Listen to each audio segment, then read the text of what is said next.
I was arranging the bottles of maple syrup on the dining table when the chill ran down my spine. Not from the December cold seeping through the windows of my Oakville home, but from something far more unsettling. Tonight was supposed to be perfect. Christmas Eve dinner with my daughter Rebecca, her husband Marcus, and my precious granddaughter Lily. The turkey was golden, the cranberry sauce homemade, the decorations twinkling with that warm holiday glow I'd spent 3 days perfecting. But that feeling wouldn't leave me, that gnawing sense that something was terribly, terribly wrong. I'm Robert Chen, 72 years old, and I've lived in this house for 43 years. Built it with my own hands after emigrating from Hong Kong, raised Rebecca here, watched my wife Margaret take her last breath in the upstairs bedroom 5 years ago. This house holds every memory that matters. And tonight, someone was trying to take it all away. The doorbell rang at exactly 6 o'clock. Rebecca arrived first, her arms full of presents, her smile bright but somehow not reaching her eyes. She'd been different these past 6 months, distant, always checking her phone, always having hushed conversations that stopped the moment I entered the room. I'd chalked it up to stress. Her consulting business had been struggling. Marcus had been laid off from his job at the auto plant. Money was tight. I understood. "Merry Christmas, Dad," she said, kissing my cheek. The gesture felt mechanical. "Merry Christmas, sweetheart. Where's Marcus and Lily?" "Marcus is parking. Lily's with him." She moved past me quickly, heading straight for the kitchen. "Let me help you with dinner." 10 minutes later, Marcus came in carrying 7-year-old Lily. My granddaughter's eyes lit up when she saw me, and that, at least, felt real. She wriggled out of her father's arms and ran to me. "Grandpa, I missed you so much." I scooped her up, feeling the warmth of her small body against mine. "I missed you too, little one. How's school?" "Good. I got an A on my science project about butterflies." She looked around the room, taking in the decorations. "Grandpa, your house looks like a Christmas movie." Marcus gave me a firm handshake, but his eyes were cold. He'd always been pleasant enough, but tonight there was something calculating in his expression, something that made my instincts scream. Dinner started normally. We passed dishes, talked about Lily's school, discussed the unseasonably warm weather for December, but I noticed things. The way Rebecca kept glancing at Marcus, the way he kept checking his watch, the way they both seemed tense, coiled, like springs ready to snap. At 7:15, Marcus's phone buzzed. He glanced at it, then stood abruptly. "I need to take this. Work emergency." "On Christmas Eve?" I asked. "Client overseas. Different time zones. You know how it is." He was already heading toward the back door that led to the garage. "I'll just be a few minutes." Rebecca's phone buzzed seconds later. She looked at the screen, her face paling slightly. "I should check on him. Make sure everything's okay." Before I could respond, Lily suddenly stood up. "I need to use the bathroom, Grandpa." "It's just down the hall, sweetheart. You know where it is." But instead of heading to the bathroom, I saw her small form slip toward the back hallway, following where her parents had gone. Something in my chest tightened. Children have instincts, adults have forgotten. They sense danger before we rationalize it away. I was clearing plates, trying to shake off my unease, when Lily came running back into the dining room. Her face was white as snow, her small body trembling. She crashed into me, wrapping her arms around my waist. "Grandpa," she whispered, her voice shaking. "Grandpa, we need to leave. Right now." I knelt down, putting my hands on her shoulders. "Lily, what's wrong? What did you see?" I heard Daddy on the phone in the garage. He was talking to someone. Tears were streaming down her face now. He said, "It'll look like an accident. Old furnace. Carbon monoxide. He'll just go to sleep. No one will suspect anything. We'll have the house and the life insurance by New Year's." The world tilted. I heard the words, but they couldn't be real. Couldn't be happening. Not Rebecca. Not my daughter. Not the little girl I'd pushed on swings, taught to ride a bike, walked down the aisle 7 years ago. "Lily, are you sure that's what you heard?" She nodded frantically. "And Mom was there too. She was crying, but she said, 'We don't have a choice, Marcus. The bank is going to take our house. This is the only way.'" My blood ran cold. I glanced toward the back hallway. They'd be coming back any second. I had to think, had to act, but my brain felt like it was moving through molasses. "Lily, I need you to listen to me very carefully. Do you have your mom's old phone? The one she gave you to play games on? She nodded. I need you to go upstairs to the guest room. Lock the door. Call 911. Tell them exactly what you told me. Tell them your grandfather is in danger. Can you do that? I'm scared, Grandpa. I know, sweetheart, but you're the bravest girl I know. You're going to save my life tonight.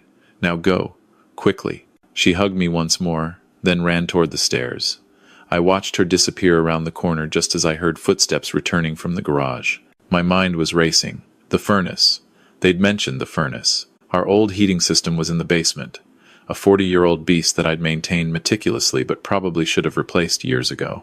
If someone knew what they were doing, they could redirect the exhaust, flood the house with carbon monoxide. We'd all fall asleep. By morning, it would look like a tragic accident. An old man, his daughter's family, gone in their sleep on Christmas Eve. But they were planning to leave before it happened. Just me. Alone in the house, with death creeping through the vents. I forced myself to breathe normally as Rebecca and Marcus returned to the dining room. Rebecca's eyes were red. Had she been crying? Planning my murder and crying about it? Everything okay with work? I asked Marcus, keeping my voice steady. Yeah, all sorted. Sorry about that. He smiled, but it didn't reach his eyes. Hey, Robert, I noticed your furnace was making a weird noise when I was out in the garage. Want me to take a look? I'm pretty handy with these old systems. There it was. The setup. If I said yes, he'd go down there and do whatever he'd planned. If I said no, he'd insist. Make it seem like he was doing me a favor. That's strange, I said slowly. I just had it serviced last week. But sure, if you want to check it out, I'll come with you, Rebecca said quickly. Too quickly. I need to grab something from the storage room down there anyway. They both headed for the basement stairs. I waited until I heard their footsteps descending, then moved as quickly as my 72-year-old legs would carry me. I needed evidence, needed proof, needed something to show the police when they arrived. If they arrived, if Lily had gotten through, if I'd bought enough time. I grabbed my phone from the kitchen counter, hands shaking as I opened the voice recorder app. Then I moved to the top of the basement stairs, staying out of sight but close enough to hear. Marcus's voice drifted up. Hand me that wrench. Yeah, that one. If we redirect this exhaust pipe, seal up the main vent to the outside, all the CO will funnel back into the house. He'll never wake up. Are you sure about this? Rebecca's voice was thick with tears. He's my father, Marcus. He raised me. He loved me. And he's sitting on $1 million house and a life insurance policy that names you as the sole beneficiary. We're 3 months behind on our mortgage, Rebecca. 3 months. They're going to foreclose. We'll lose everything. Lily will lose everything. Is that what you want? No. But nothing. He's old. He's lonely. Margaret's gone.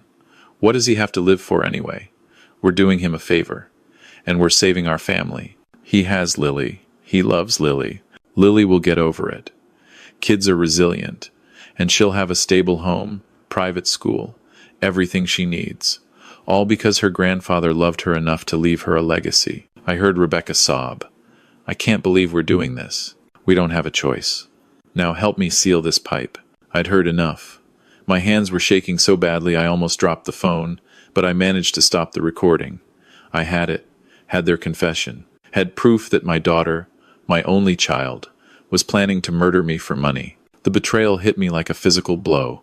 I'd given her everything, every opportunity, paid for her education, helped with her wedding, babysat Lily every weekend so she and Marcus could have date nights. And this was how she repaid me? I heard them starting to come back upstairs. I moved quickly back to the dining room, slipping my phone into my pocket. My heart was pounding so hard I thought they might hear it. They emerged from the basement, Marcus wiping his hands on a rag, Rebecca's face blotchy from crying. All fixed, Marcus announced. That old furnace should run better now. He'd probably just given me a death sentence. Sealed my fate with a wrench and some ductwork. But I smiled and nodded. Thank you, son. I appreciate you taking care of that. Where's Lily? Rebecca asked, looking around. She went upstairs to look at the guest room. You know how she loves that space. Rebecca moved toward the stairs. I should check on her. My pulse spiked. If she found Lily on the phone with 911, everything would change. They might panic, might hurt Lily, might hurt both of us right here and now. Let her explore, I said quickly. She's fine. How about some coffee? I made that hazelnut blend you love. Rebecca hesitated, then nodded. Sure, Dad. That sounds nice. I moved to the kitchen, hands shaking as I prepared the coffee maker. Every second felt like an eternity. Where were the police? Had Lily gotten through? Was anyone coming? We sat in the living room, the three of us, with Christmas music playing softly and the tree lights twinkling. It was surreal. Sitting with people who planned to kill me, making small talk about the weather and holiday plans. Marcus kept checking his watch. They were probably planning to leave soon. Make some excuse. Get Lily out of the house before the carbon monoxide did its work. They'd come back in the morning to check on me, find my body, play the grieving family. We should probably head out soon, Marcus said finally. It's getting late, and Lily has been looking forward to Christmas morning at our house. Already? But it's barely 8:30. Stay a bit longer. We really should go, Rebecca insisted. Her voice was strained. She wouldn't look at me. Long drive back. They lived 20 minutes away. Let me get Lily's coat, I said, standing. And maybe some leftovers for you to take home. I was stalling, desperately stalling, praying that help was coming. And then I heard it. The most beautiful sound in the world. Sirens. Distant at first, then growing louder. Multiple vehicles. Coming fast. Marcus's head snapped up. What's that? Sounds like emergency vehicles, I said calmly, even as relief flooded through me. The sirens grew louder, then stopped right outside my house. Red and blue lights flashed through the front windows. Car doors slammed. Rebecca stood, her face white. Dad, what did you do? What you forced me to do. Save my own life. The doorbell rang, followed immediately by heavy pounding. This is the Halton Regional Police. Open the door. Marcus lunged for the back door, but I moved faster than I thought possible, grabbing a dining room chair and jamming it under the handle. You're not going anywhere. The front door burst open. Officers flooded in, weapons drawn. Hands where we can see them. Everyone on the ground. Lily came running down the stairs, a female officer following close behind. She ran straight to me, and I caught her, holding her tight. It's okay, sweetheart. You did so good. You saved Grandpa. Hands behind your back, an officer was saying to Marcus, snapping handcuffs on his wrists. Another officer was doing the same to Rebecca. She was sobbing now, full-body sobs that shook her entire frame. Dad, please, I'm sorry. We weren't really going to do it. We were just talking, just considering options. I have a recording of you two in my basement, planning my murder. I have your own daughter as a witness to what she heard in the garage. Sir, we need you and your granddaughter to step outside, another officer said gently. We need to clear the house and check that furnace. The basement, I told them. They tampered with the furnace, redirected the exhaust to fill the house with carbon monoxide. 2 officers headed immediately for the basement stairs. I led Lily outside into the cold December night. An ambulance was parked at the curb, and paramedics quickly checked us both over. You're very brave, one of them told Lily. You saved your grandfather's life. I love my grandpa, she said simply. He's the best person I know. I watched as they brought Marcus and Rebecca out in handcuffs, loading them into separate police cars. Rebecca was still crying, kept turning to look at me. I couldn't read her expression. Regret? Desperation? Or just sorrow at being caught? A detective approached me, a kind-faced woman in her 50s. Mr. Chen, I'm Detective Sarah Morrison. I need to get a statement from you. Are you up for that tonight? Yes. I want to tell you everything. We sat in the back of an ambulance while I explained it all. Showed her the recording on my phone. Told her about Rebecca's financial troubles. The life insurance policy. Everything I knew. Your granddaughter's 911 call came in at 7:28, she said. She was incredibly clear and articulate for a 7-year-old. Gave us your address, explained what she'd heard, stayed on the line until we arrived. She's a remarkable little girl. She is. She's the only good thing to come from my daughter's life. We'll need her to give a statement too, but we can do that tomorrow with a child psychologist present. For tonight, do you have somewhere safe to stay? We're going to need to keep your house as a crime scene for a day or two while we document everything. I have a friend in Burlington. I can stay there. One of the officers who'd gone into the basement emerged, his face grim. Detective Morrison? You need to see this. They did a professional job. Another 2 hours, and the whole house would have been flooded with CO. Anyone inside would have been dead by midnight. The words hit me like a punch. They'd really planned to kill me. My own daughter, the little girl I'd rocked to sleep, taught to swim, walked to school every morning. She'd looked me in the eye tonight, served me dinner, and planned to leave me to die. "Mr. Chen, are you all right?" Detective Morrison was looking at me with concern. No, I'm not all right. I don't think I'll ever be all right again." She put a hand on my shoulder. "What you're feeling is completely normal. Betrayal by a family member is one of the most traumatic things a person can experience. We have victim services that can connect you with counseling. What happens now? To them, they'll be charged with attempted murder, conspiracy to commit murder, and several other charges. Given the premeditation, the evidence we have, they're looking at significant prison time, probably 15 to 20 years minimum. And Lily? Child services will be involved. Do you have other family who could take her? No, I'm all she has. Margaret and I were both only children. Rebecca is my only child. Then we'll need to discuss custody arrangements. But given what she witnessed tonight, what she did to save you, I think any judge would look favorably on placing her with you." I looked over at Lily, sitting in the open ambulance, wrapped in a blanket, still looking scared but safe. She'd lost her parents tonight, lost her family, but she'd saved my life. She'd been brave when it mattered most. "I'll take her," I said. "She's my granddaughter. She's my family. She belongs with me." The next few hours passed in a blur. I called my friend David, explained what had happened. He and his wife came immediately to pick up Lily and me. We drove to their house in silence. Lily curled against me in the back seat, her small hand gripping mine. At their house, David's wife Martha made hot chocolate and settled Lily on the couch with a blanket and cartoons. David pulled me aside. "Robert, I don't even know what to say. Your own daughter? I still can't believe it. Keep thinking I'll wake up and this will have been a nightmare. What do you need? What can we do? I need to understand. Need to know when she changed. When the daughter I raised became someone capable of murder." Over the next few days, the picture became clearer. Rebecca and Marcus had been hiding the extent of their financial troubles for over a year. Not just the mortgage, but credit card debt, car loans, Marcus's gambling problem that Rebecca had been covering up. They were drowning in over $300,000 of debt. Rebecca had taken out a life insurance policy on me 6 months ago without my knowledge, using her power of attorney to forge my signature. $2 million, payable to her as beneficiary. They'd been planning this for months. Christmas Eve was supposed to be perfect timing. Holiday tragedy.